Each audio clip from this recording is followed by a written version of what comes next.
আছি। আপনারা সবাই জানেন এই মন্দির কেন আমি তৈরি করতে পারিনি, এই মন্দিরটা আমি কেন তৈরি করতে পারিনি, সেই তারও কারণ আছে। দেবত্ব জায়গায় নাকি মন্দির হবে না, দেবত্ব জায়গায় মন্দির হবে না, দেবত্ব জায়গায় দেবত্বের স্থান হয়, সেটা এখানে জোর জুলুম করে মন্দির করতে দিচ্ছে না। এক হচ্ছে যারা দেখবেন কৃষ্ণকালী মায়ের নেগেটিভ ভিডিও করেন, তাদের কিছু স্বার্থ স্বীকৃতিতে আঘাত লাগছে, সেই জন্য তারা মন্দির করতে দেওয়ার না করেন। এইখানে সামনে একটা রাস্তার এরপরে একটা স্কুল আছে, সেই স্কুলের স্যারদেরকে বারবার উত্তেজিত করা হচ্ছে যে মায়ের মন্দিরে আপনারা করতে দেবেন না, অবজেকশন করুন। কিন্তু স্কুল বলছেন যে আমাদের কোনো অসুবিধা নেই। আমি 1 লাখ ভক্তরা যেটা আমাকে দান করেছিলেন যাতে স্কুলের বাচ্চারা সেফটি থাকে, 1,80,000 টাকা খরচা করে গোটা নেট দিয়ে দিয়েছি। প্রথমত কথা, স্কুলের সামনে অনেক মন্দির মসজিদ আছে, বর্তমানে আছে দেখবেন সিএমসি একটা স্কুল আছে, সেখানে দেখবেন একটা আরো অনেক স্কুল আছে, যেগুলো কোর্ট আছে, আদালত আছে, সেই সামনে মসজিদ আছে, মন্দির আছে, কিন্তু সেখানে কোনো অবজেকশন নেই। মন্দির একটা সুন্দর জিনিস, কোনো মদের দোকান হয়নি যেখানে উৎপাত হবে।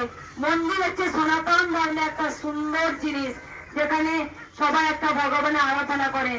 যতই তবে আমরা লেখাপড়া করি, কর্মের মধ্যে ডুবি থাকি না কেন, আমরা একবার হলে দিনের শেষে বা রাত্রেবেলা একবার গোবিন্দ নাম করি, হে কৃষ্ণ হে গোবিন্দ তুমি রক্ষা করো, তুমি রক্ষা কর্তা, এই বিপদে আছি। আমরা দেখবেন প্রত্যেকটা ঘরে ঘরে লক্ষ্মী পুজো হয়, সরস্বতী পুজো হয়, আমরা সনাতন ধর্ম হয়ে আমরা সনাতন ধর্মকে আনতে দিতে পারছি না। যদি মন্দির না করতে দেয়, কারণ তার লিখিত দিচ্ছে যেমন দেবত্ব জায়গায় মন্দির করতে দেবো না, দেবত্ব জায়গায় দেবত্ব স্থান নয়। যদি একটা মদের দোকান হতো তাহলে একটা কথা ছিল যেখানে বিশৃঙ্খল তৈরি হবে, ছেলেরা মদকে উৎপাদ করবে, স্কুলের উপরে একটা প্রেসার আসবে, এটা একটা হাত চাকরি। কারণ সনাতনকে সবাই ভালোবাসেন, সবারই ঘরে ঘরে সরস্বতী পুজো হয়, সবার ঘরে ঘরে লক্ষ্মী পুজো হয়, সবার ঘরে ঘরে আজকে অনেক রকমের পুজো হয়। তাই আমরা আজও সনাতন, আজও আমরা সনাতনী। তোমরা জানো আমি মন্দির নিয়ে কতটা লেগে গেছি, সারা দিন রাত কত পরিশ্রম করছি। তোমরা আসো, পুজো দাও, চলে যাও, কিন্তু তোমাদের এক হতে হবে। লড়াই আমার একার নয়, লড়াই তোমাদেরও। তোমাদের এক হতে হবে, তোমাদের একে গলা সুরিয়ে বলতে হবে মন্দির করে নিবে, সাহস আছে সবাই কিন্তু দাঁড়িয়ে দিচ্ছে, বেরিয়ে যাও বেরিয়ে যাও। যাই হোক আর কিছু বলবো না।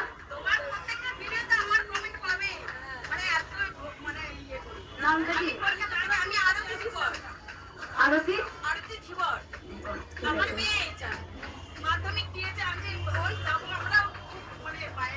আগে আসছিলেন, আর কিছু বলবো না, একটু কষ্ট হচ্ছে মা।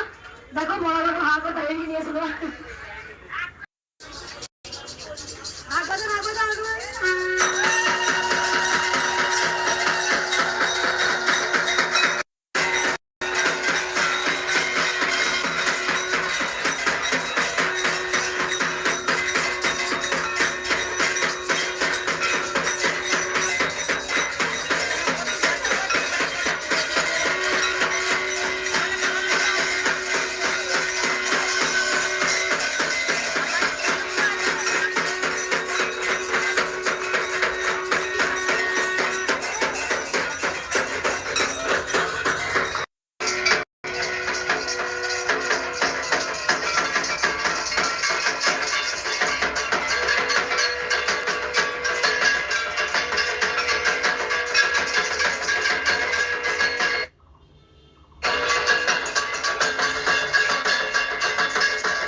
দেখতে বাংলা কিছু কন্যা বলে মাকে হিন্দর দাও, এত হিন্দর দাও কি শয়তানগুলোকে যেন দেখিয়ে দেয় যে আমি পারি কিনা, পারতে তো হবে না বলে আমাকে কৃষ্ণকালী মা খুব এত হিন্দর দেওয়া মঙ্গল মাকে হিন্দর দিলে না পারবে, তার আগে পারবে না।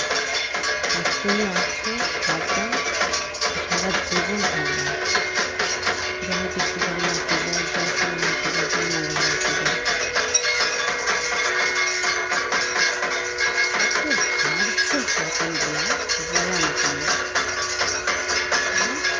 মন্দির করতে দিল না।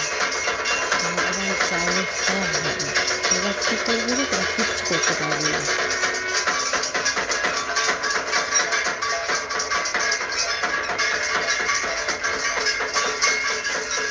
আমরা সবাই মঙ্গলমার সাথে আছে থাকবো। আর দেখি মঙ্গলমার যেখানে ডাকে সেখানেই যেতে হবে, ভক্তদেরকে যেতেই হবে। সাথে না গেলে তাদের মন থেকে অনেক অনেক কষ্ট পাওয়া হবে। আমরা সবাই মার সাথে আছি।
একই কালারে পড়বে বলে এটা এসেছে লালটা।